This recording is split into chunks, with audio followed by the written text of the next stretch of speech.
Os parques, né, que são uma categoria dentre várias de áreas protegidas, eles têm a obrigação principal de proteger uma amostra desse ambiente natural, incluindo os recursos minerais, as plantas, os bichos, protegida da interferência humana. Então, a função principal ou básica é de manter isso tudo aqui protegido, a salvo para as presentes e as futuras gerações. Então, os parques eles têm também o objetivo de ser o ponto de contato da população em geral com a natureza, na medida em que nós temos os objetivos de desenvolver ações de lazer e recreação em contato com a natureza.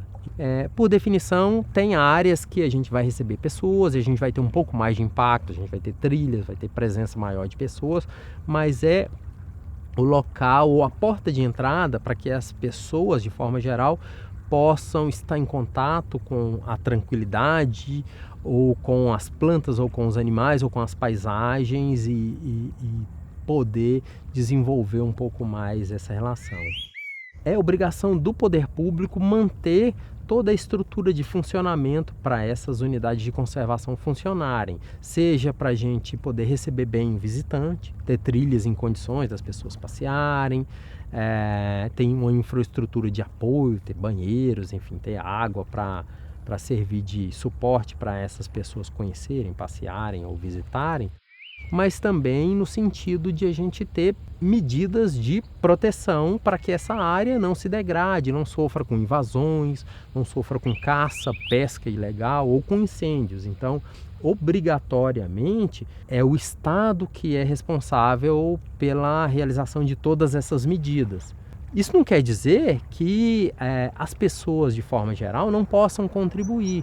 Seja, por exemplo, ao passar na rodovia não jogar lixo ou não jogar um cigarro aceso, seja visitando, seja divulgando, seja ajudando inclusive a cobrar do próprio poder público para que o cuidado com o parque seja priorizado, que a gente tenha recurso para conseguir manter as trilhas limpas, manter uma estrutura de fiscalização para conseguir coibir usos irregulares. Então, o fato daquela pessoa cobrar e reconhecer a importância de uma área protegida já é o primeiro passo para que essa importância seja reconhecida e possa isso ser traduzido em mais visibilidade, mais recurso para que a gente possa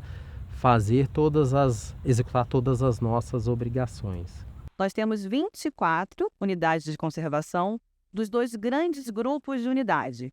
Um grupo é o grupo de proteção integral, onde a gente se diz que nada dali pode se tirar, que tem um uso indireto, ou seja, nessa categoria de unidade de conservação a gente pode fazer pesquisa, educação ambiental, turismo, e aqui em Goiás são 14 unidades de conservação nessa categoria de proteção integral. Já o outro grande grupo é o de uso sustentável, e isso se aplica às comunidades tradicionais ali existentes. Um exemplo é a Floresta Estadual ou a Área de Proteção Ambiental, as famosas APAs, que ali pode-se sim ter uma exploração, existe um ordenamento territorial, entretanto, pode-se ter o desenvolvimento sustentável.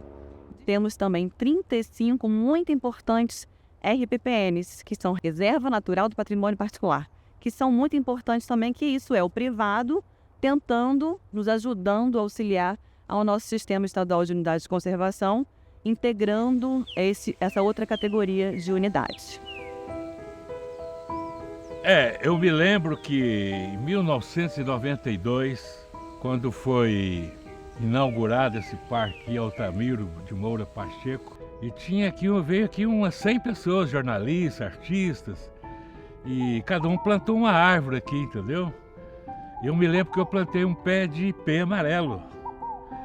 E até gostaria de saber, mas como saber no meio de um lugar tão lindo desse, né? Não sei.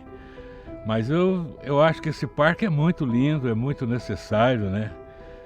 Acho que está bem preservado, bem cuidado. Gosto daqui, de vez em quando eu venho aqui fotografar, filmar. Eu me sinto muito bem aqui, né? Acho que isso aqui para mim é uma quadra de felicidade, né? Eu gosto daqui, acho que é muito bonito. E gosto muito, eu acho louvável essa ideia de criar parques, né? Aliás, Goiânia tem muitos parques bonitos, importantes, Goiás tem muitos parques. Um amigo meu, ele falava assim, eu não entro na natureza, porque a natureza é muito misteriosa. Isso ele falou em Itamaracá, lá em Pernambuco. A natureza me dá muito medo. E é verdade, você pega um cara e coloca um cara aqui nessa trilha, ele só vai até ali, velho. Se escutar um barulho, ele fala, ih, tem onça. Ih, tem alguma coisa. Então a natureza, ela não é para os fracos. A natureza é uma coisa pro forte. Por isso que às vezes um homem ataca a natureza, sabe? Ela destrói a natureza. Ela vai e fala assim, começa a destruir. Tá entendendo? Pega uma mata inteira, destrói, né? E eu acho muito importante a gente cuidar da natureza o tempo todo. E minha trilha de cinema é bastante isso. Eu estava conversando também com o Taquinho hoje, é necessário que intensifique diariamente com as escolas, que é pertinho de Goiânia, né? Com as escolas, a escola vai ao teatro, então a escola vai a um parque, sabe? Vá no bosque, vá conhecer, faça um dia de acampado, um dia de trilha, sabe? Eu acho que quanto mais pessoas falando sobre isso, eu acho mais importante. Não podemos deixar de falar, tá me entendendo?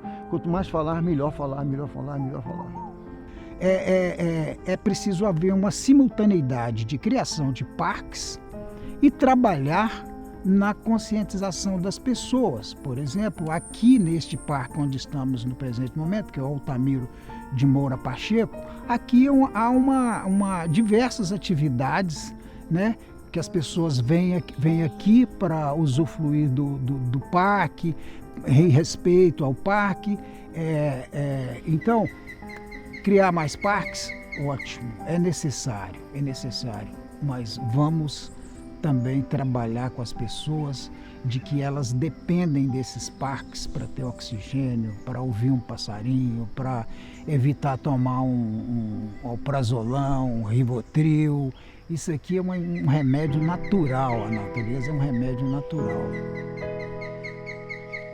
Os parques estaduais realmente têm uma grande importância, né? Principalmente na questão dos estudos, na parte de tempo, clima, né? Onde nós podemos também fazer esse monitoramento. A parte de recursos hídricos também é importante, porque é feito sim um monitoramento tanto de qualidade quanto de quantidade, né? Disponibilidade hídrica nesses parques. E a importância desses parques é que nós podemos simular ambientes ideais ou ambientes originários, né?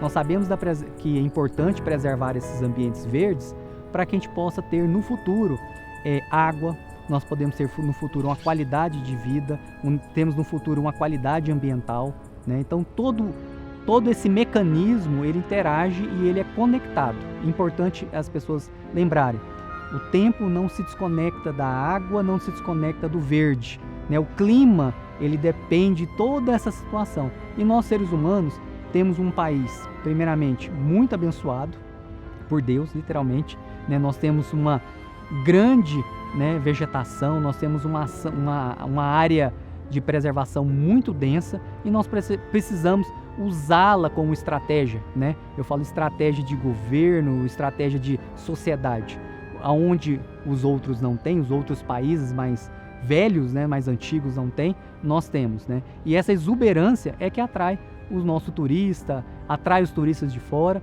para conhecer mais da nossa beleza, que é o Brasil, que é Goiás. Hoje cada vez mais está cada vez mais claro, acho que de uma forma geral para a academia, para quem pesquisa, né? Essa importância da gente mostrar um pouco do que a gente faz para a sociedade. Não ficar amarrado aquilo que a gente faz e faz uma publicação e fica por aí mesmo, não. É a divulgação científica que tem que ser claramente cada vez mais difundida e principalmente para as crianças, né? Seja em escolas, seja dentro do próprio parque que foi criado ou que está ali, né? Parques, por exemplo, que são às vezes de uso indireto, como parques nacionais ou estaduais, que às vezes você tem algumas restrições de visitação, às vezes nem tão eles, mas uma APA, por exemplo, que é uma área de proteção ambiental que está, em geral, vinculada a um uso sustentável, é uma propriedade também, ela é particular, mas ela tem esse propósito de conservação dos aspectos físicos e biológicos, e às vezes elas estão associadas a centros urbanos, que tem mais facilidade da criança acessar, né? Da gente acessar e ter interações nesse aspecto da divulgação científica e você realmente mostrar os acontecimentos lá em loco para as crianças e mostrar a importância daquilo, né, da conservação dos ambientes. Bom, sobre a importância do cerrado para os recursos hídricos do Brasil, da América Latina, é muito interessante a gente observar que o cerrado ocupa uma região do Planalto Central brasileiro, então uma região alta e central. Então ela funciona, né, o cerrado, o bioma como um todo, funciona como um grande guarda-chuva, onde a água cai e se distribui aí por várias regiões, várias bacias hidrográficas importantes, né? E eu ainda lembro, em 2001, quando cheguei na Embrapa Cerrados, né, para estudar esse bioma, em que tudo se falava, quer dizer, que era a grande caixa d'água do Brasil, o grande berço das águas, mas faltavam alguns números, né? Então, desde aquela época, a gente que já vinha trabalhando com a Rede Nacional de Monitoramento Hidrológico, né, pegamos os dados dos rios nos limites do bioma cerrado, né, para poder entender melhor toda essa situação e o quanto ela é importante para as bacias brasileiras, né? Então, chegamos ao dado que hoje é um dado comum, que todo mundo fala, que 8 das 12 grandes regiões hidrográficas brasileiras, porque até 2003 a gente tinha uma divisão hidrográfica de 8 bacias hidrográficas. Depois, em 2003, houve uma mudança feita pelo Conselho Nacional de Recursos Hídricos, né, que a gente passou a ter aí essas 12 regiões hidrográficas, e aí nós refizemos o trabalho que fizemos lá em 2002, ganhou prêmio em concursos, em eventos, né, de recursos hídricos nacionais, explicando um pouco dessa relação, e aí chegamos nessas 8 das 12, e aí com destaque muito grande, para citar algumas, né, dessas 8, Bacia do Paraná, que tem mais ou menos 50% do cerrado, ou da área dela, de cerrado, dentro do território brasileiro, e produz aproximadamente 50% da vazão que sai de dentro do território. Aí a gente vai para algumas outras bacias, como Tocantins-Araguaia, que também a relação é mais ou menos 1:1, 70% da área de cerrado, 70% da vazão que sai na foz, lá, enfim, perto da foz do Amazonas, inclusive. Mas quando você vai para algumas outras regiões, como a Bacia do São Francisco, em que você tem aproximadamente 50% da área de cerrado, mas mais de 90% da vazão que sai na foz do São Francisco vem do bioma cerrado. O Parnaíba é mais de 100%. O que significa isso? Passa mais água do bioma cerrado para o restante da bacia do que da bacia toda para o oceano, né? Então por isso que dá um pouco mais. E aí quando nós fomos para o lado do Pantanal, quer dizer, para a bacia do Rio Paraguai, aí a coisa assim ficou bastante interessante, tivemos que parar, olhar, refazer o dado, analisar de forma bastante meticulosa, né? Porque deu 136%, ou seja, passa 36% mais água do bioma cerrado para o Pantanal do que do Pantanal na sequência da bacia do Rio da Prata, né? Então, e o porquê desses valores, né? Quando você vai para a bacia do ou Parnaíba ou São Francisco, você tem no restante da bacia uma região semiárida, que acaba dependendo dessas águas que vêm da parte alta, que é o bioma cerrado. Quando você vai para a bacia do Paraguai, o que você tem? Você tem uma grande área alagada, que é o Pantanal. E o que acontece no Pantanal? Você tem uma grande evaporação, inclusive, da água dentro dessa região. O que torna esse bioma fantástico também, que é a questão do Pantanal, altamente dependente das águas que vêm do bioma cerrado. Então o cerrado, ele não é importante só para si, não é importante só para a população que mora e que habita e que usa os recursos hídricos dentro do seu bioma, mas sim para o bioma e para as regiões que estão abaixo, aí no caminho das águas do cerrado em direção ao mar.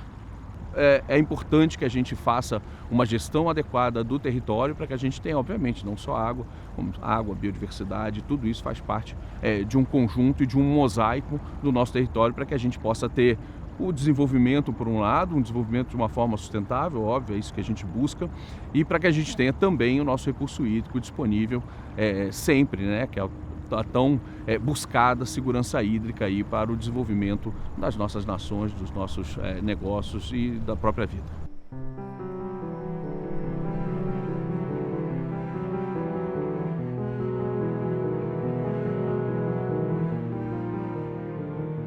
A criação da unidade de conservação, refúgio de vida silvestre Serra da Fortaleza, ela se deu de uma ação antrópica numa das serras próxima ao perímetro urbano, que é a Serra da Confusão do Rio Preto, conhecida vulgarmente como Serra da Antena. Ali teve um impacto ambiental e aí o Ministério Público autuou a prefeitura e obrigou a prefeitura, naquele momento, a criar uma unidade de conservação aqui em Quirinópolis.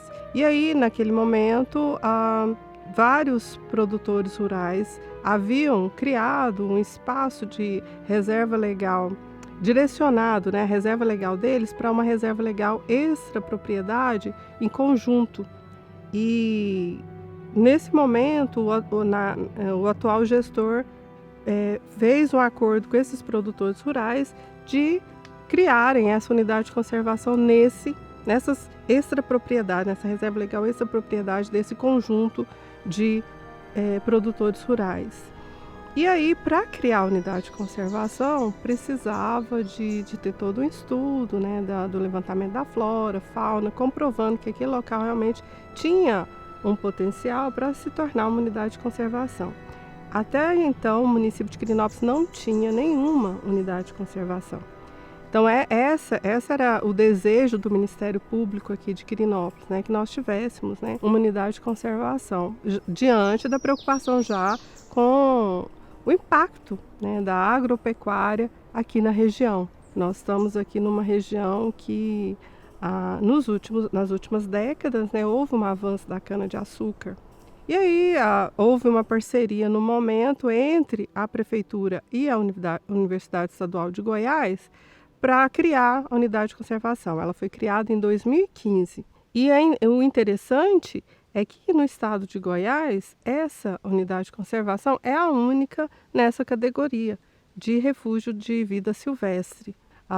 Essa categoria ela se insere no tipo de proteção integral. Então aqui, nessa unidade de conservação, são pouquíssimas as ações que podem ser desenvolvidas. Uma delas é a pesquisa, a educação ambiental. E aí a universidade, então, está agora, nesses últimos anos, desde a criação para cá, redirecionando suas pesquisas para este ambiente. Nós estamos estudando aqui tanto a flora, quanto a fauna, quanto a funga. E aí essa unidade de conservação é extremamente importante porque aqui, claro que há um predomínio nesse ambiente de mata semidecídua, que é um ambiente seco, mas a gente tem áreas que protegem o recurso hídrico. E a gente tem aqui, margeando a unidade de conservação, o Ribeirão Fortaleza, que é uma forma de assegurar também a proteção do recurso hídrico, além da biodiversidade.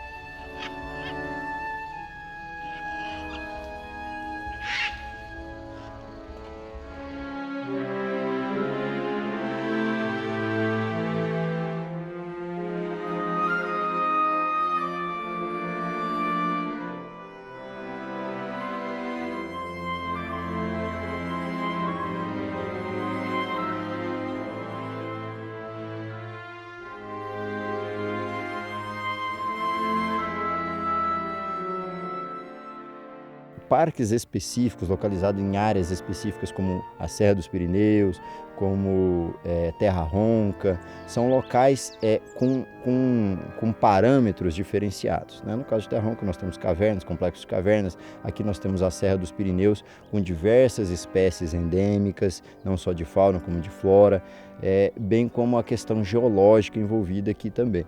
Aqui nós temos parâmetros geológicos muito interessantes e muito representativos. E a preservação de todo esse patrimônio natural, ela é uma das grandes funções de qualquer unidade de conservação. Um ponto importante realizado aqui no parque são as pesquisas científicas. Nós temos diversas parcerias, principalmente com a Universidade Federal de Goiás, a Universidade Estadual de Goiás e também a UNB, Universidade Nacional de Brasília. Todos são diversos pesquisadores envolvidos em diversas pesquisas de fauna, flora, de solo, de geologia diversa. Então são muitas pesquisas envolvidas aqui. Nós estamos inclusive com um planejamento para reunir essas pesquisas de uma forma bacana, interativa, no novo centro de visitantes que eu citei para vocês, que será ali embaixo. Vai ter uma forma interativa para que todos possam conhecer essas pesquisas, absorver esse conhecimento que é gerado aqui, e que muitas vezes a gente não consegue utilizar por não ter acesso a ele ou não ter um acesso tão simplificado. Então nós vamos reunir esses conhecimentos numa plataforma de fácil acesso e bastante interativa. Então, como principal evento que nós temos aqui no Parque Estadual dos Pirineus, acho que a gente pode citar a Festa da Lua, ou Festa do Morro, incluindo a Romaria, né, de chegada aqui aos pés do pico, na capela, que é a principal festa, um evento religioso, né, que é realizado todos os anos, normalmente ali na primeira lua cheia de julho, né? É variável um pouquinho essa data. Mas é um evento aí que tem já quase 100 anos, ou seja, de grande tradição aqui no município, e eu considero esse o evento mais importante. Então, como esse, temos diversos eventos que utilizam parte da infraestrutura do parque, ou seja, estrada, para realização do evento. Eventos ciclísticos, eventos de corrida. E agora temos também os eventos realizados pela própria SEMAD, né, pela própria gestão do parque. Tivemos agora recente uma corrida, né, a corrida do Parque dos Pirineus, corrida totalmente gratuita, que tivemos a arrecadação de alimentos, né, para entidades carentes. A entidade beneficiada foi ali de Pirinópolis. Então, é um evento onde a gente reúne toda essa parte turística, esportiva e também a parte social. Então, nós, além disso, né, não posso deixar de citar os eventos de escalada, né? Temos diversos eventos de escalada que ocorrem aqui também. Nesse ano, nós estamos já preparando toda uma normatização para que isso ocorra de forma mais organizada e que não causem danos à nossa unidade de conservação. A gente costuma falar que o Cerrado, além dessa relação que ele tem com ele mesmo, ele tem relação com quase todos os outros biomas, porque ele está no centro do continente aqui, né? Então ele vai relacionar-se com a Mata Amazônica, com a Mata Atlântica, com a Caatinga, né? Com os pampas através dos rios que saem daqui, que vão para os pampas. Então há uma relação do Cerrado com esses outros biomas. Então a gente fala que o Cerrado, por ser um dos mais antigos, ele serviu durante muito tempo como banco genético para ajudar a formar os outros biomas. E como foi feita essas dispersões de algumas espécies? Através das principais bacias hidrográficas que saem do Cerrado, que vai para esses outros biomas. Essas bacias hidrográficas foram levando as espécies juntamente com os animais que vivem ao longo desses mananciais de água, né? Então esse para mim é um dos biomas mais belos que eu conheço e um dos mais diversos que eu conheço é o bioma Cerrado. Por isso que eu amo isso aqui mesmo, de fato, né? Eu adoro estar no meio do Cerrado, sempre gostei de caminhar no meio do Cerrado justamente para ficar, né, aproveitando dessas frutas e tal. E por último agora estou me especializando também na parte medicinal, porque é um conhecimento que está se perdendo. A Cidade de Pedra é um dos grandes monumentos que nós temos aqui em Pirinópolis. Foi transformado em monumento natural desde junho de 2005. E desde então surgiu uma iniciação de visitação, a qual tem sido incrementada cada vez mais, mas mesmo assim a gente tem uma tendência de segurar um pouco para preservar a nossa natureza e valorizar o meio ambiente. E assim que foi feito o decreto, a gente começou já a trazer turistas também para visitar a Cidade de Pedra. Lá da entrada, onde a gente deixa o carro na estrada e entrava, a gente entrava por uma trilha. Só que aí começou a ter uma visitação descontrolada. As pessoas começaram a vir sem guia. No começo, algumas pessoas até se perderam aqui, até guias se perderam aqui dentro, que é um labirinto, né? Onde havia uma trilha, virou uma estrada. Hoje tem uma enorme erosão lá por conta desses 4x4, quando de moto também começaram a adentrar aqui de moto, tá? Os escaladores também começaram a escalar aqui. A gente pediu para eles escolher uma área, né? Entrou uma combinação, fiquem só escalando aí, porque essas formações rochosas são frágeis. Nem toda pedra é possível subir, né? A gente pôde observar aqui que alguns pontos onde teve escaladas, teve algumas pedras quebradas mesmo.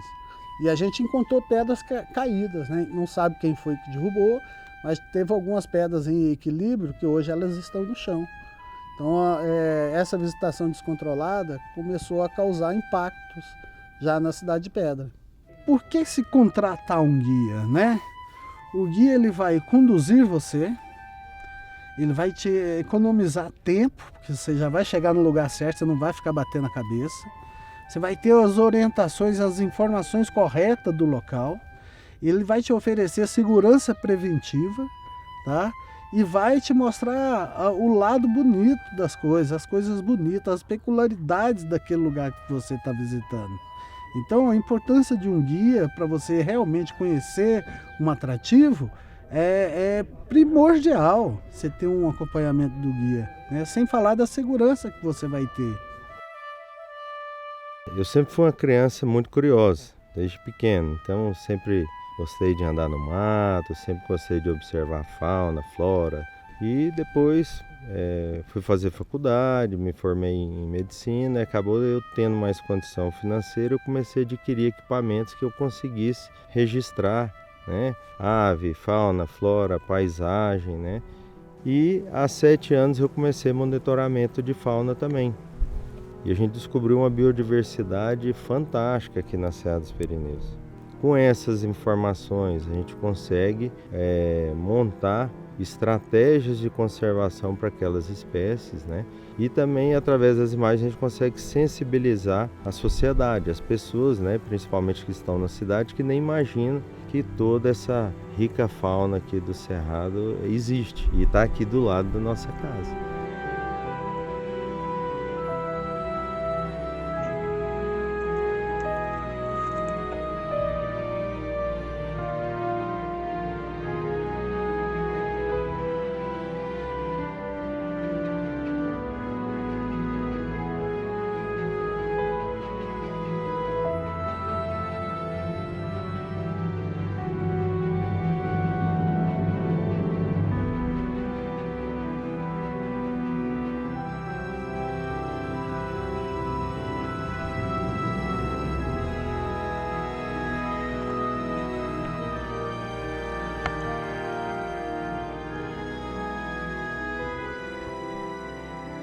A onça-pintada é o animal símbolo da biodiversidade brasileira, porque ele é o animal topo de cadeia. Se você tem um animal topo de cadeia vivendo naquele ambiente, é sinal que aquele ambiente dá condições para esse predador de topo de cadeia sobreviver. A onça-pintada é um bioindicador de qualidade ambiental. E a onça-pintada, ela tem aquelas pintas, né, que a gente chama de rosetas. Então, através dessas rosetas é que a gente identifica qual animal que está passando por ali. Hoje eu conto com 71 câmeras para fazer nesse esforço amostral de mamíferos, especialmente a onça-pintada, né, na Serra dos Pirineus, em Pirinópolis. E o principal desafio foi a aquisição dessas câmeras, né? Eu não adquiri todas de uma vez, por questão financeira mesmo. Isso tudo vem do meu bolso, iniciativa própria. Aí vem câmera, cartão de memória, pilha, etc, etc. E aí você tem que colocar nessa conta os furtos de câmera que acontecem eventualmente, né? Então tem esse obstáculo, esse problema, mas a gente vai contornando e a gente tem conseguido resultados incríveis.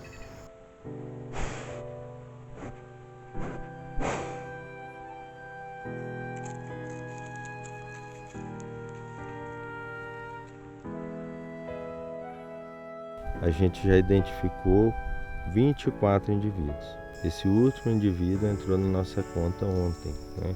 Um macho de onça preta, que é a mesma espécie da onça pintada, né? Ela só tem uma variação genética que ela produz mais melanina, mas é a mesma espécie. Dá para ver se é macho, se é fêmea, dá para quantificar, dá para ver se ela está muito magra, se ela está saudável, se está gorda. Isso tudo a gente consegue olhar. Dá para olhar se tem ferimento, então a gente filma a onça assim, com a cara cortada ou com outros ferimentos no corpo. A gente já filmou umas predação, a onça predando o bicho na frente da câmera, então a gente já teve várias imagens incríveis.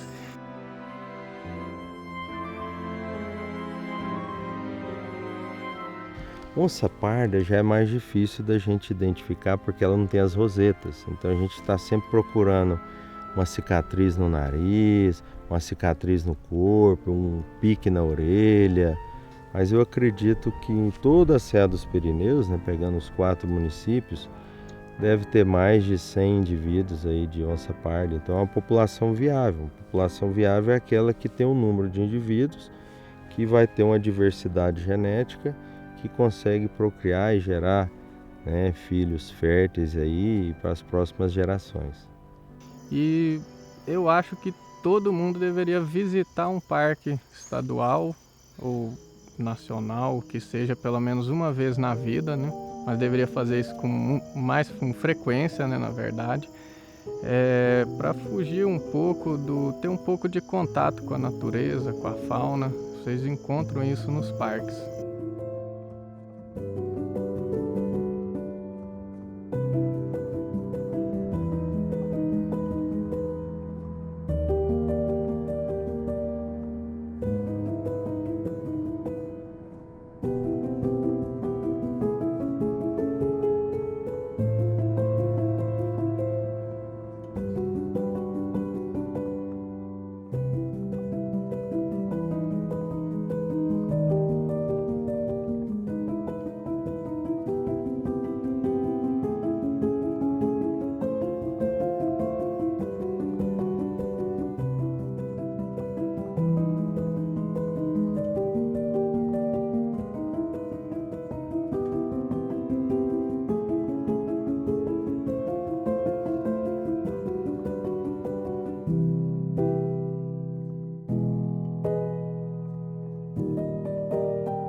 Com um dos indicadores de aplicação de recursos do projeto Copaíbas, nós temos aí a elaboração do Plano de Educação Ambiental.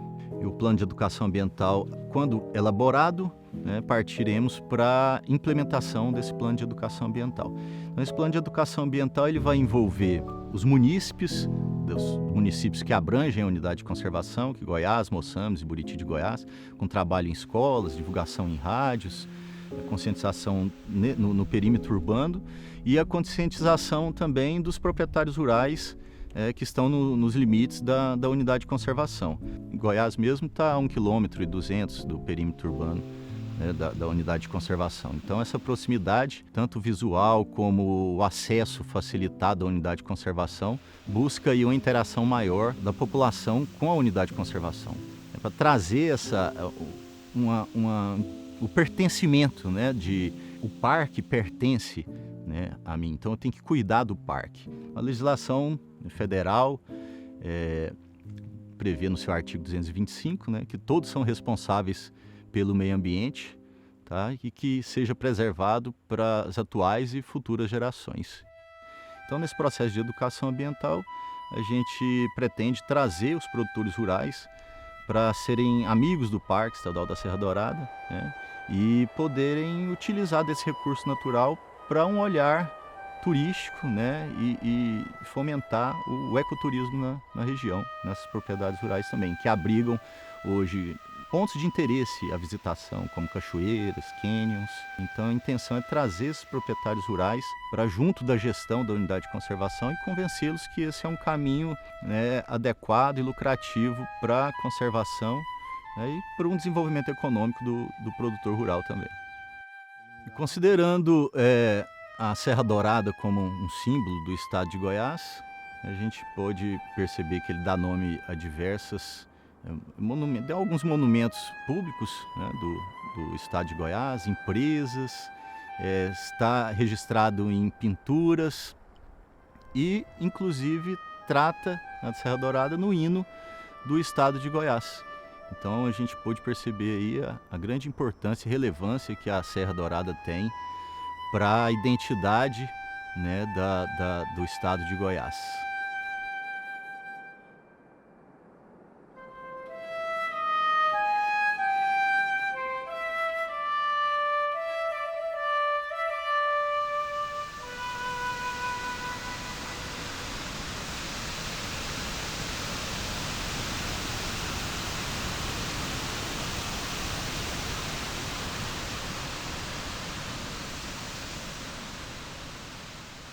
Aqui é o local onde o Parque Estadual Águas do Paraíso foi criado. Originalmente era uma grande reserva legal de um assentamento de desenvolvimento sustentável do INCRA. A área toda contava mais ou menos com 11 mil hectares. É um grande fragmento florestal, um terreno extremamente acidentado, montanhoso. Então, quando começou a negociação para a criação da unidade de conservação, nós separamos uma porção de 5.600 hectares na região norte desse grande fragmento onde foi decretado o Parque Estadual Águas do Paraíso. Então, hoje o parque ele é limítrofe na sua porção norte com o Rio dos Couros, né, na sua porção sul o Rio Jacobeiras, onde também vem a divisa com o Projeto de Desenvolvimento Sustentável Esusa, que é um assentamento do INCRA. Nós temos também outros assentamentos aqui perto, né, outros assentamentos do desenvolvimento, que são próximos e em alguns pontos fazem limite com o parque. Agora, com o plano de manejo, a construção do plano de manejo e a volta do conselho, definir estratégias e criar oportunidades para as pessoas dos assentamentos poderem tirar seu sustento direto do parque, seja guiando, né, formando guias e guiando aqui na unidade, seja vendendo produtos naturais, pensa em organizar talvez uma feira, e oferecendo áreas de camping, restaurante, né, artesanato.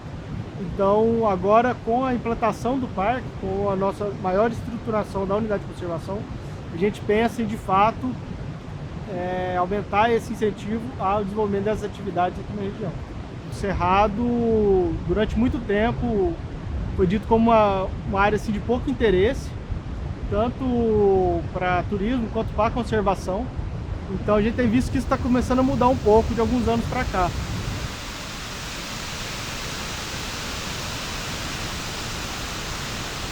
Mesmo que o parque tenha sido criado agora em 2020, o turismo aqui na região da Catarata dos Couros já remonta a décadas atrás. Né? Esse daqui é um dos pontos mais visitados da Chapada dos Veadeiros, pela sua beleza cênica, e ainda por ser uma área que não é cobrada a entrada. Tem feriados aqui, feriados prolongados, que chega a 900 pessoas por dia. Mas geralmente uma média aqui em alta temporada são 300, entre 200 e 300 pessoas.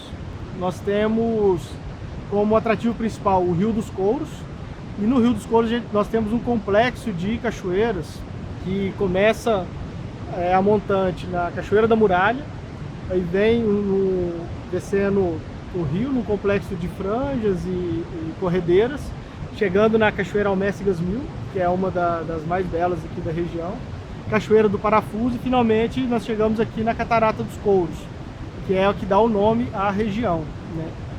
Onde nós estamos é um mirante, né, que dá uma vista tanto de alguma das cachoeiras quanto da catarata e do restante do Rio dos Couros, entrando dentro dos cânions.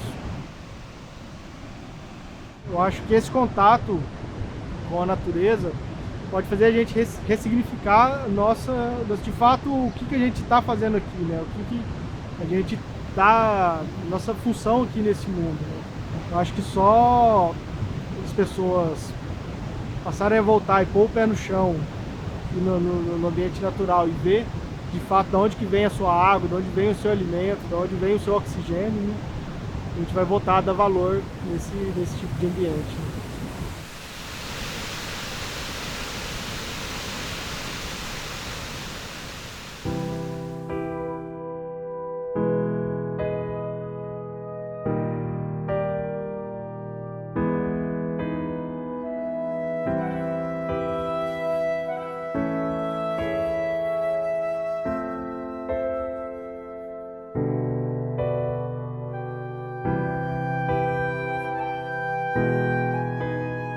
Não, então o Parque Estadual Terra Ronca, ele tem 34 anos, né?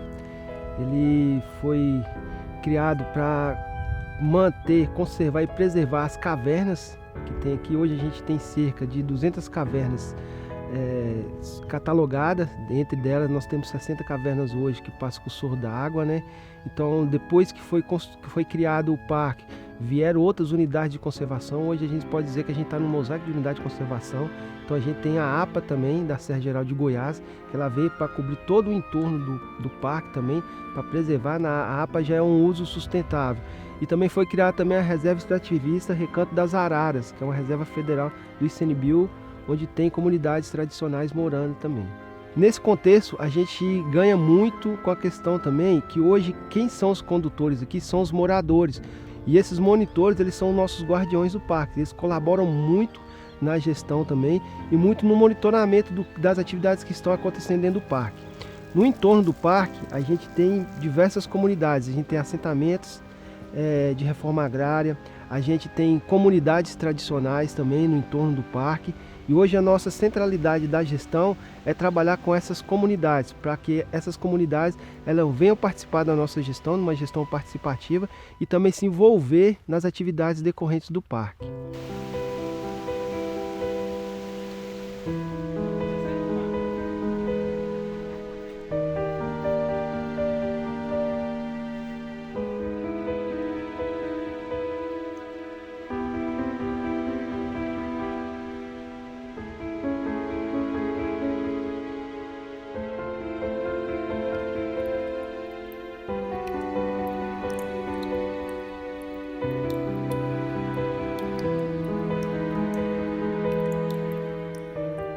Através do parque, a gente está buscando estruturar não só o turismo de base comunitária no entorno do parque, mas nos 2 municípios que estão hoje, que compõem o parque, que é Guarani de Goiás e São Domingos também. Então a gente também começa a focar nos atrativos que estão no entorno do parque. Então isso abriu um leque de opções para quem vem hoje visitar o Parque Estadual Terra Ronca. Ele não fica assim, vou visitar a caverna. Eu tenho a caverna para visitar, mas tem diversas opções ao longo do dia para ser visitado também.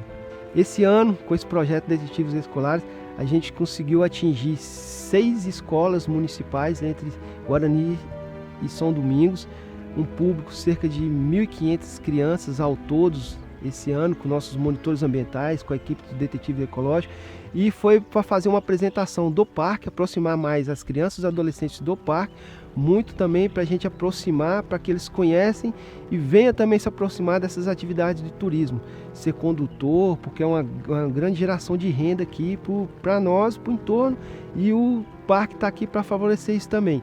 E também fazer a conscientização para eles, para que eles também cheguem ao alcance na casa. Tanto conscientização sobre a fauna, a flora, a questão da prevenção das queimadas, que é muito importante, que a gente sabe que a atividade hoje de criação de gado aqui, tanto das famílias que não foram indenizadas quanto das famílias do entorno, tem um impacto muito grande. Então, se a gente chegar na família, através das crianças, a gente melhora isso muito. Ao longo desse ano, a gente ainda tem mais 3 etapas de trabalho de educação ambiental da escola, tanto da semana do meio ambiente, como questão da água e da questão dos resíduos sólidos, que a gente está trabalhando com um projeto piloto que a gente vem desencadear aqui através também do SEBRAE com a comunidade do povoado de São João Evangelista. E em relação às unidades de conservação em si, hoje eu vejo que cada vez mais que a gente consegue fazer uma gestão da unidade de conservação, como também fazer a implementação de outras unidades de conservação, a gente tem um ganho incrível, e é um ganho em escala planetária. Então isso é muito importante.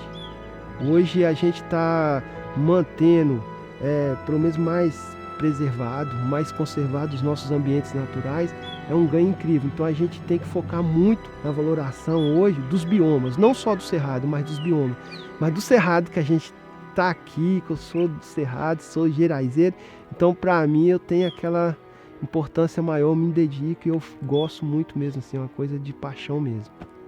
Olha, praticamente eu nasci e cresci na região, fui batizado nessa igrejinha aqui. Meus pais também já veio de tradição, eles casaram nessa igreja, foram batizados nessa igreja também e veio de tradição. E hoje eu praticamente fui batizado aqui e convivo aqui até hoje. Hoje sou um guia de turismo, que antes, no passado, isso aqui já pra gente era só para você olhava, mas não sabia o que tinha lá dentro. Então, o tempo foi passando, a gente foi explorando e hoje, graças a Deus, a gente conhece bastante. Eu sou servidor do estado, mas eu sou nativo e sou condutor, né? Aí eu comecei a guiar, a fazer condutos que a gente chama como guia, mas na verdade somos condutores, em caverna e trilhas. Eu comecei a conduzir com meu tio. Aí eu conduzia mesmo, era ali no início, tem há 16 anos que eu sou condutor. Aí eu ia por causa do dinheiro que ele me dava, né? Mas aí comecei a pegar um amor por isso aqui, moço. Aí você vem, aí o que mais toca na gente é quando as pessoas de fora chegam e falam: "Ih, aqui é magnífico, aqui é maravilhoso, aqui é um paraíso". Aí você vai se emocionando com aquilo ali também que o pessoal vai passando para você. E o amor por isso aqui é grande demais. Porque o pessoal vive bem. A minha maior alegria aqui é isso aqui. Não é o que eu ganho. É que eu estou olhando que a comunidade, o pessoal vive bem, o pessoal faz almoça, janta, toma café da manhã. Aí aquilo para mim ali é gratificante. É Terra Ronca, povoado de São João e Terra Ronca para mim é um paraíso. Na verdade é um paraíso mesmo. Um paraíso que foi escolhido para esse povo desse lugar aqui, para usufruir. Por isso que eu quero que o turismo cresça, para o pessoal melhorar ainda o custo, melhorar a vida deles, para seus filhos não precisar sair daqui, para sair para fora, porque o povoado é acolhedor, o povo é acolhedor, o Parque Terra Ronca está começando a bombar no turismo, está começando a trazer qualidade de vida para o pessoal da região, mesmo que todo mundo não é condutor, mas só que tem um da família que é condutor, que já ajuda ali. Aí é isso aí, é um prazer imenso. Esse lugar aqui para mim é o melhor lugar do mundo. O lugar que eu moro, o lugar que minha família mora, o lugar que as pessoas vivem bem também.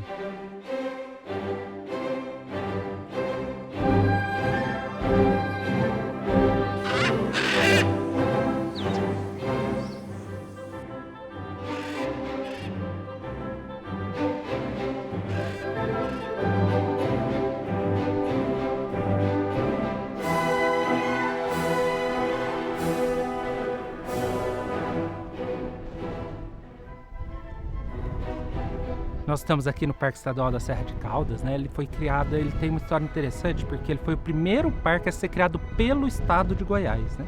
A gente já tinha outras 2 unidades de conservações que eram federais dentro do estado, né? Chapada dos Veadeiros e Emas. Mas logo alguns anos depois veio o Parque Estadual da Serra de Caldas Novas em 1970.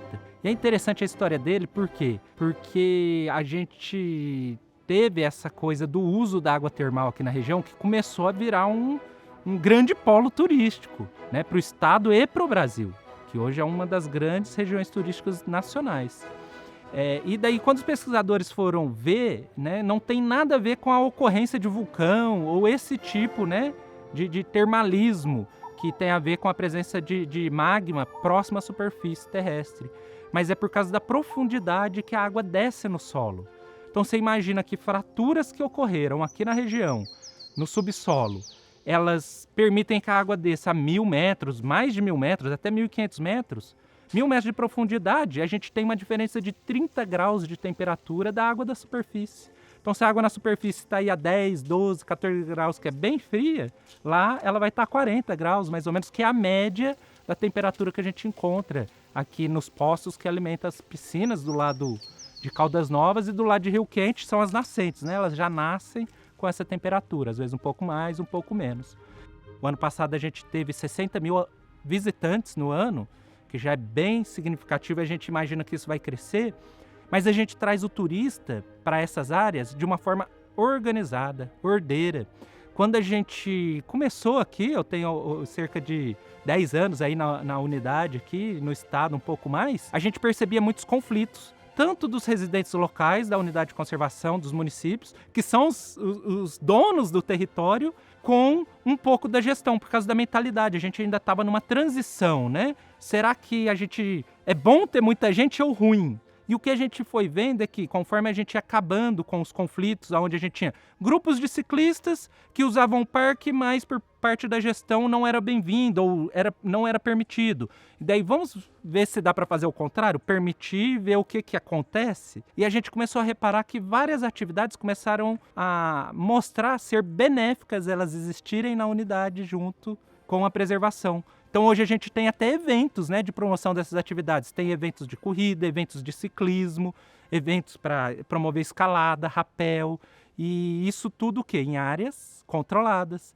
Então quando a gente pesa na balança, a gente vê que o impacto positivo ele é muito maior quando a gente inclui a sociedade, o ser humano na gestão da unidade de conservação, como é o caso aqui, né? Proteção integral, que precisa desse convívio, né?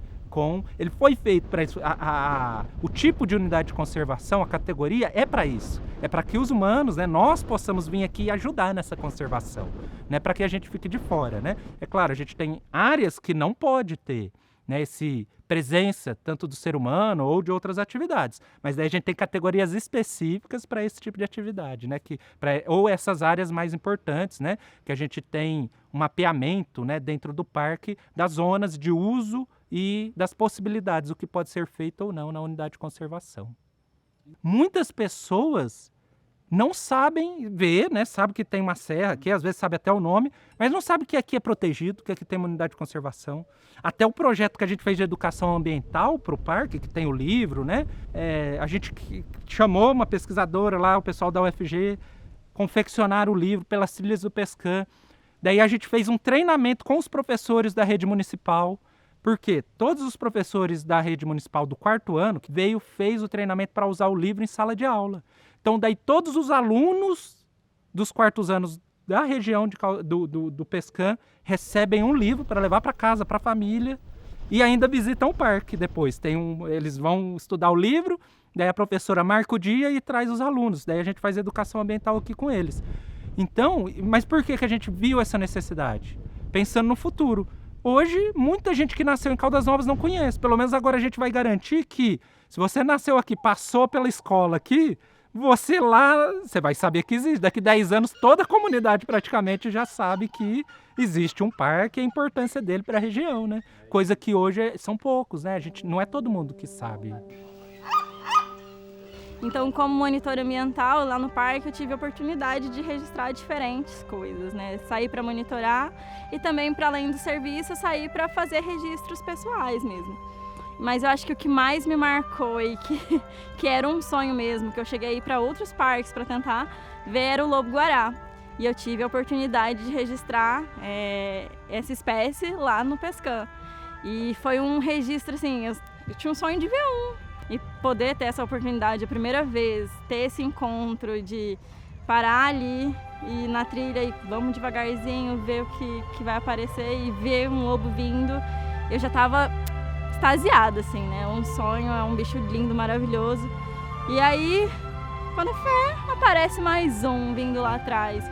E poder também acompanhar o comportamento do casal, né? Em cópula, eu acho que isso também é um registro bem singular, assim. Poucos pesquisadores que trabalham com esse bicho têm esse registro, né? Foi uma experiência incrível e que acho que eu nunca vou esquecer. Foi o melhor encontro que eu já tive até hoje.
O parque é muito importante para a gente aqui. Depois que criou ele, a gente viu que a biodiversidade aumentou mais ainda. Os bichos a gente consegue ver mais com frequência. Sou nascido e criado aqui na região. No parque nós temos tem a parte do cerrado e a parte da floresta amazônica, né? Tá tudo englobado, tudo junto aqui. Os murundus são áreas onde tem alagamento. Então é um refúgio para os bichos. Na época do inverno, como alaga muito o Varjão, assim, tem as partes de murundus ali que os bichos ficam refugiados. Fica a onça, fica o porco, o tatu. Esses bichos que rastejam, né, que não pode voar, vão ficar num local ali, onde encontra comida, encontra proteção, né?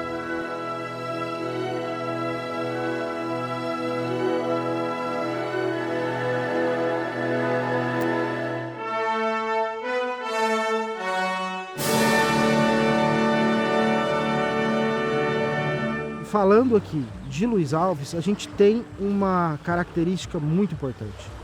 É uma área de transição.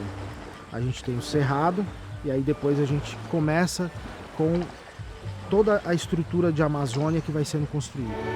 Então a fauna, a flora que nós temos aqui, ela é mista. A gente tem um pouco de cada coisa. Então você consegue ter essa facilidade, né, e esse privilégio de encontrar de repente uma onça pintada e daqui a pouco um veado que é mais característico do Pantanal. E aí daqui a pouco você encontra um pássaro totalmente diferente que você nunca viu, que é de repente uma ave migratória, que passou por aqui e falou, nossa, que tanto de comida que é aquele ali. Então a gente tem essa riqueza espetacular, essa mixagem, né, de biomas, Cerrado e Amazônia. Nós temos o Rio Araguaia, que a gente precisa cuidar, precisa preservar, para que a gente possa ter toda essa natureza e toda essa riqueza à disposição por muito mais tempo.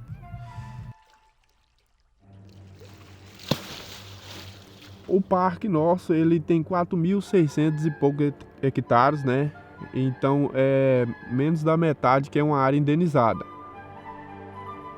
A área indenizada a gente sempre está fazendo monitoramento, então, infelizmente, não temos aquele pessoal que sempre faz um acampamento fora da área que é indenizada, que ainda, infelizmente, não temos como controlar, obrigar o pessoal a falar, aqui não pode estar, aqui somente só para estudo e proteção. O pessoal vai, faz acampamento, deixa um lixo, deixa um foguinho ali e muitas das vezes perde o controle, né? Infelizmente, todo ano tem o caso do descontrole. Sempre sai um fogo ali de acampamento ou até mesmo pela maldade da pessoa passa, vê o capim ali seco, resolve praticar um crime, né? Então a gente está nessa peleja aí para estar educando e conscientizando o pessoal.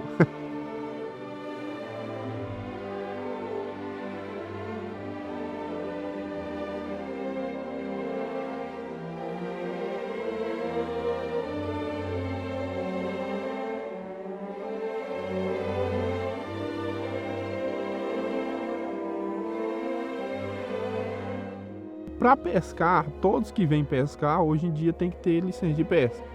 Temos o período permitido para pesca, né? Aqui temos as duas categorias, que é a pesca amadora e a pesca esportiva, que mais prevalece. O pessoal tem amado muito por ter uma região rica, né? A questão de ter a preservação, então tá tendo muito caso do pessoal vir pegar a piraíba, o pirarara. Mas tem locais que não é permitido, como os lagos Boca Franca. Não é permitido o acesso deles.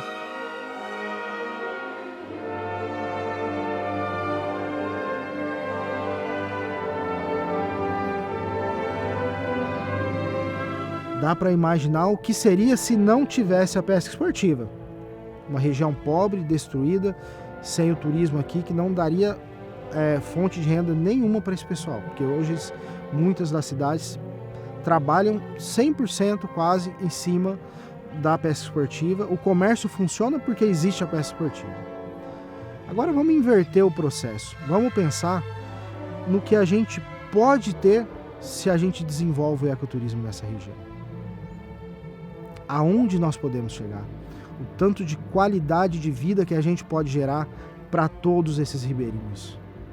Você pegando todo o Vale do Araguaia, a gente tem uma concentração espetacular de barcos hotéis.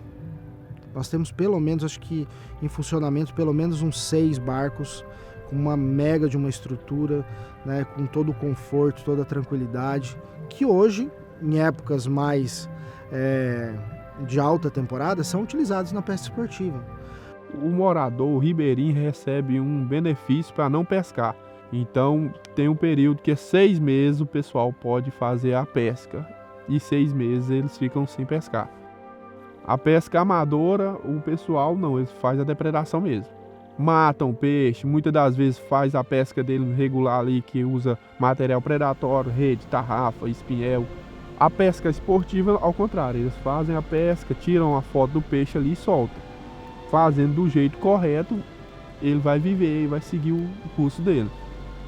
Cada ano tem melhorado mais, porque assim, a gente tem tentado fazer parceria com eles, orientar o que vem um biólogo, um estudante ali que conhece, ele fala, ó, vamos agir assim que dá certo, vamos fazer isso. Então tá sempre transjando essa parceria para melhorar para todos, né? Todo mundo desfrutar e não prejudicar o meio ambiente.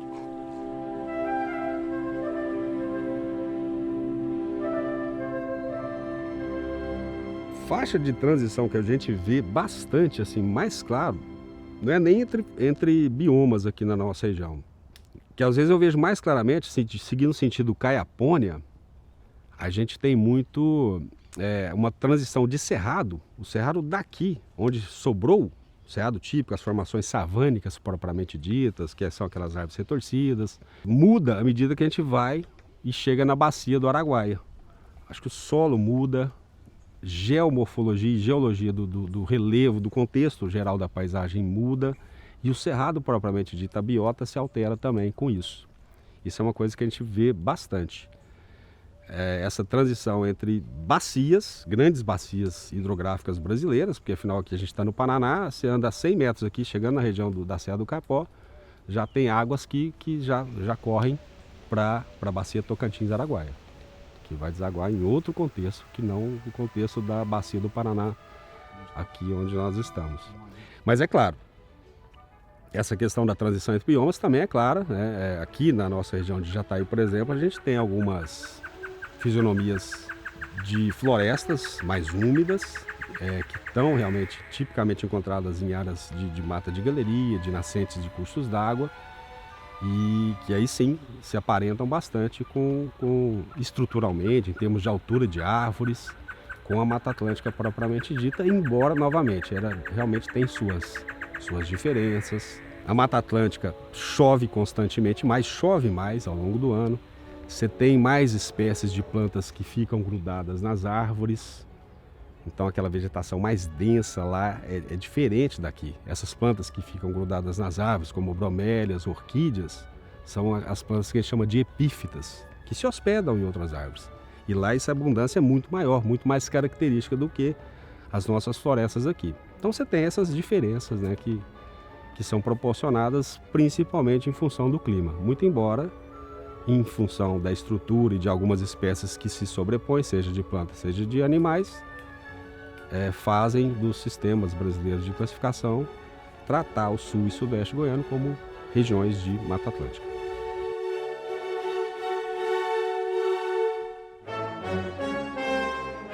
O Parque Estadual da Mata Atlântica, criado aí no ano de 2006, né, como compensação criação do reservatório, né, licenciamento ambiental do reservatório para a produção de energia elétrica, né? Então a SEMAGE vem desde então atuando na gestão e na proteção dessa unidade de conservação. Então, além das ações aí de gestão, também faz fiscalização ambiental no interior e no entorno, né? Já que somos banhados aí por um reservatório onde acaba ocorrendo alguns ilícitos, né? Como caça, pesca predatória, né? E invasão ao parque para extração de gueroba, extração de frutos, madeira. Então a SEMAGE tem que estar o tempo todo em vigília dessas ações, né? Para coibir potenciais danos para a unidade de conservação e a riqueza aí da biodiversidade que ela resguarda. O PCMC é o Programa de Conservação Mamíferos do Cerrado.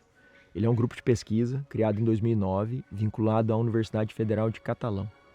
Esse é um grupo que reúne biólogos, veterinários e educadores em geral, que tem como objetivo principal levantar informações básicas sobre a fauna de mamíferos do Cerrado, mais especificamente mamíferos carnívoros, que é o nosso foco principal, né?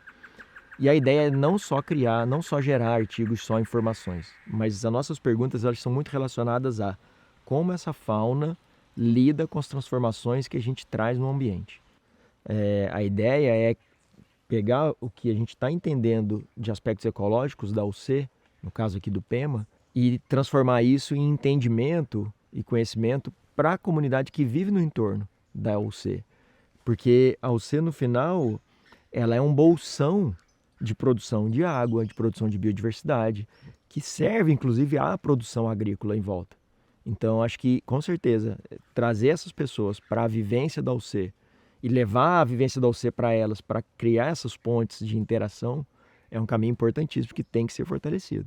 Porque não tem como, no meu entendimento, uma UC funcionar, o gestor pode ser o melhor, a gente pode ter todo o recurso do mundo, mas se a comunidade onde a UC foi criada não vê aquilo ali como parte do patrimônio dela, para ela se orgulhar, inclusive, daquilo ali, não tem como a UC ir para frente, porque as pessoas vivem a UC diariamente na fronteira.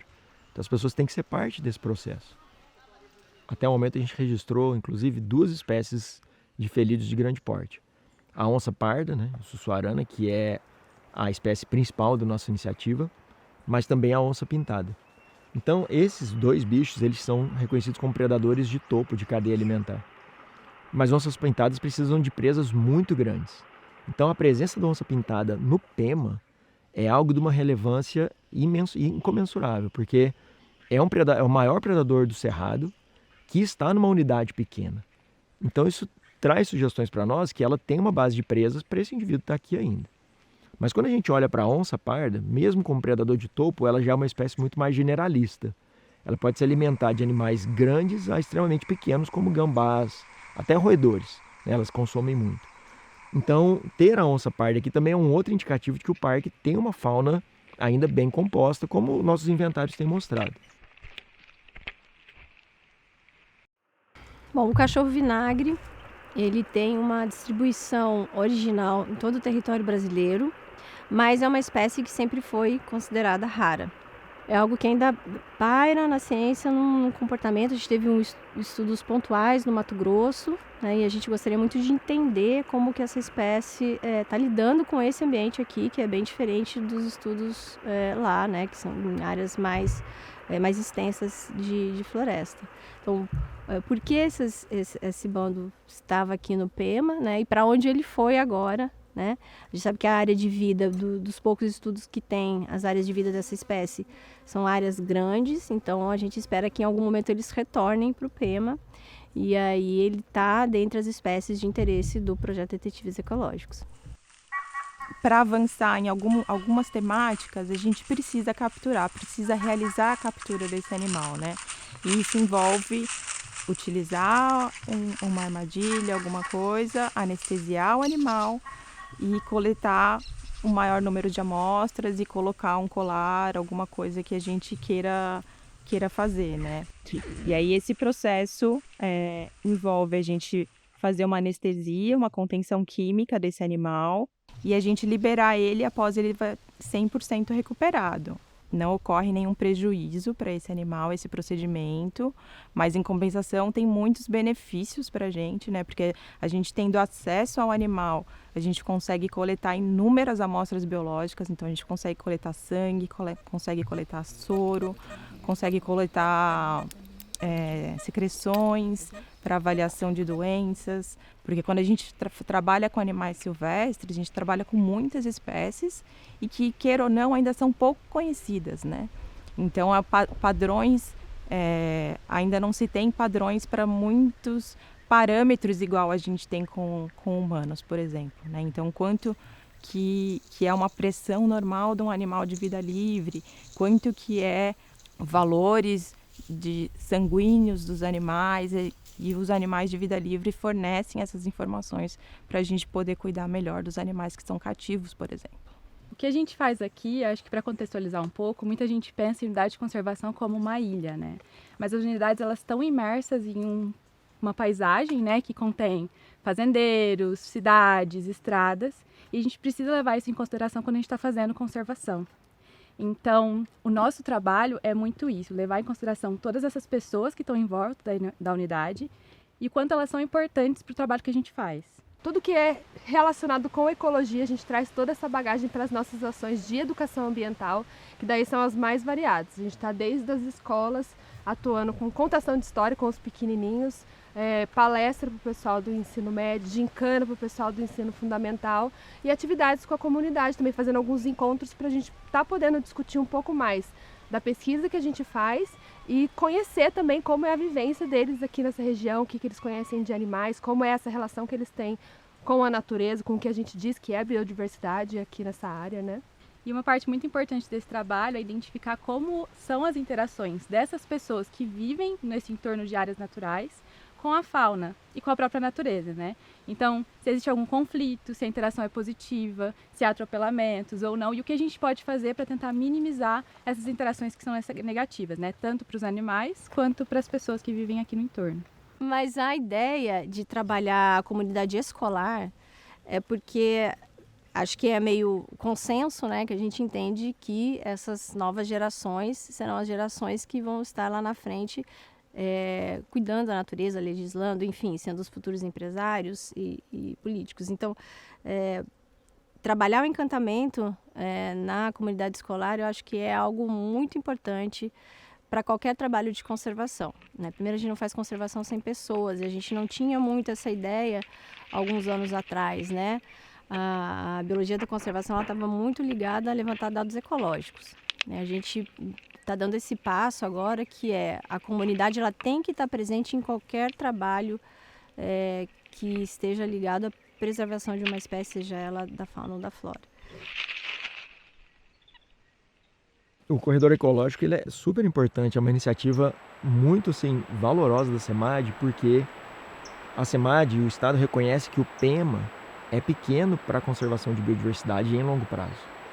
E é necessário que a gente encontre meios de conectar as populações que vivem aqui com populações de outras UCs, como no caso o PESCAM.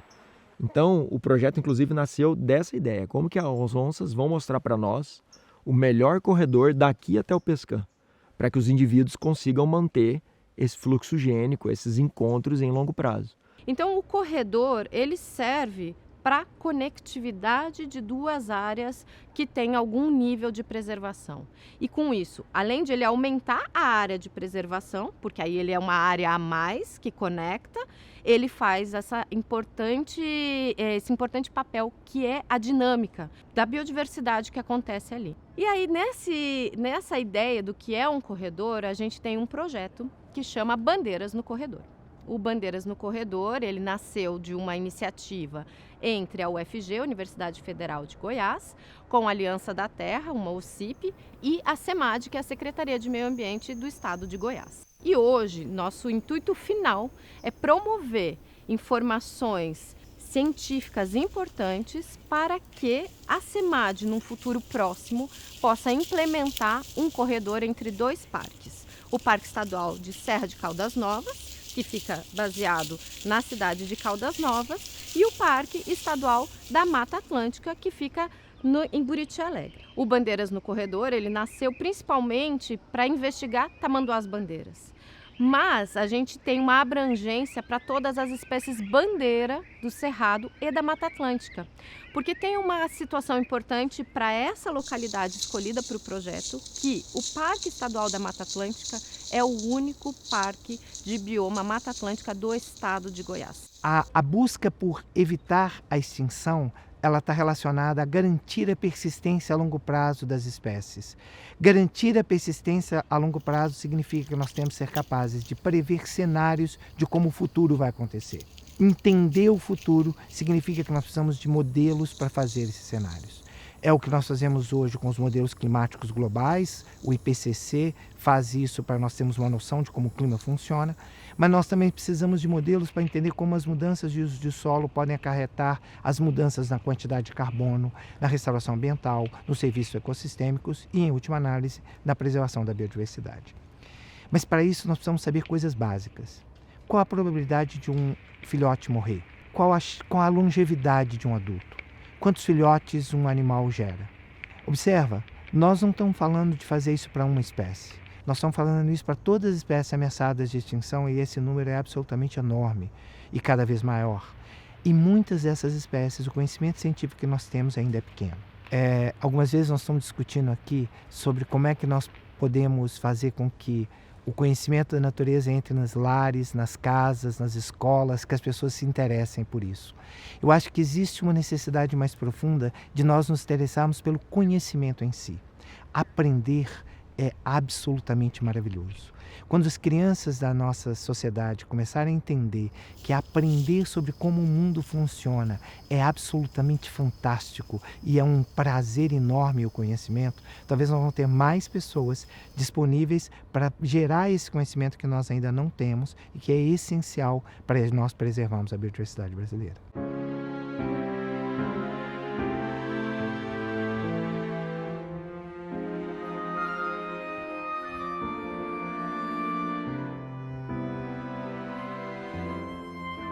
Em unidade de conservação, hoje aqui em Goiás, a Brigada Aliança, está atuando em 13 unidades de conservação do estado, mas também em reservas indígenas, né? Nesses territórios indígenas que também tem problemas muito grandes com fogo.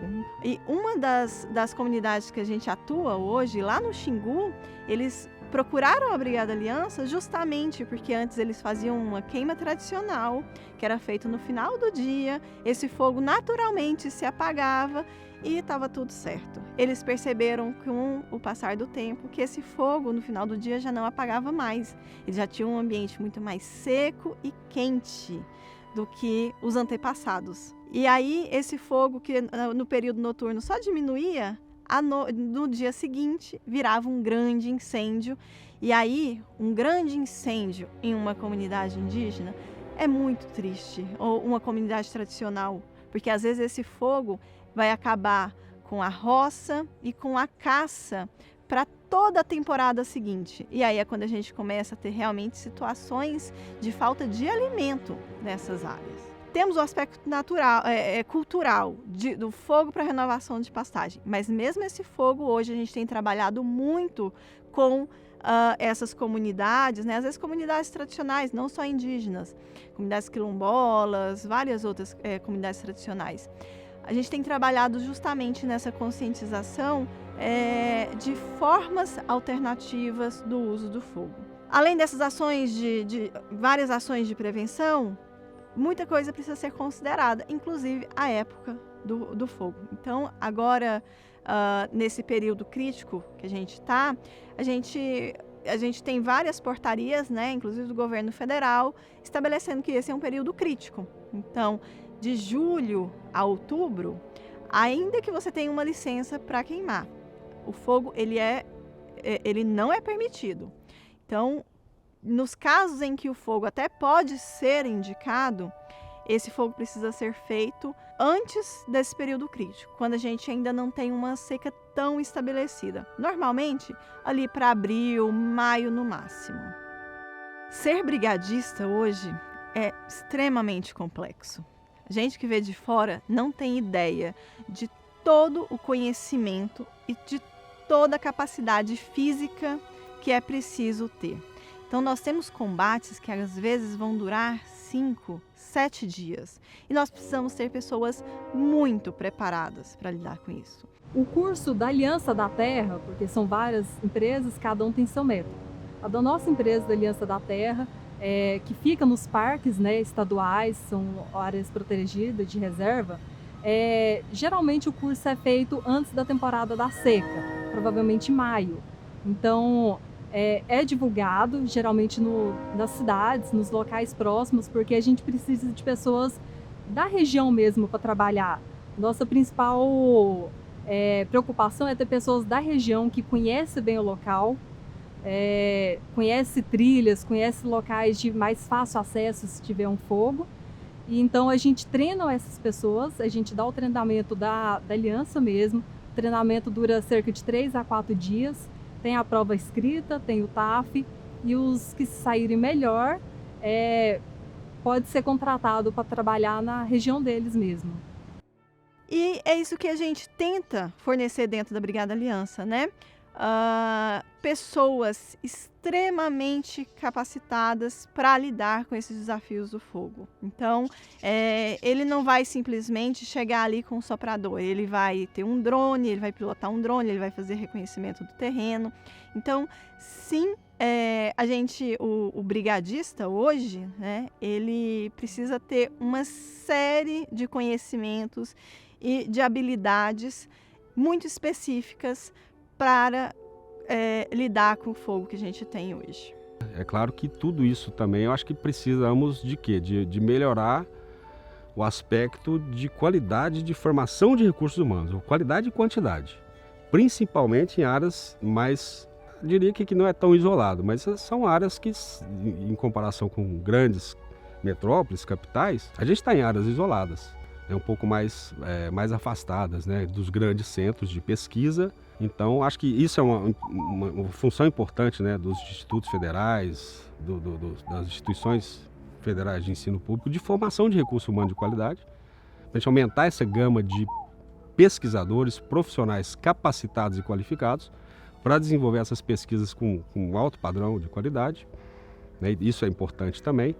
E é claro, associado a isso, essa criação maior de unidade de conservação para nos possibilitar, pelo menos, comparação de áreas controle, áreas maiores e mais conservadas, com, por exemplo, áreas que a gente estuda que são, em geral, muito já depauperadas, que nos possibilita comparações, né, do que está sadio e como é que está o outro ambiente que não está tão sadio assim, por exemplo, que pode nos dar algum direcionamento também de como a gente aplicar isso para manejo, por exemplo, para restauração de ambientes e tudo mais. E mais uma vez, com base em dado, com base em ciência, com base em conhecimento.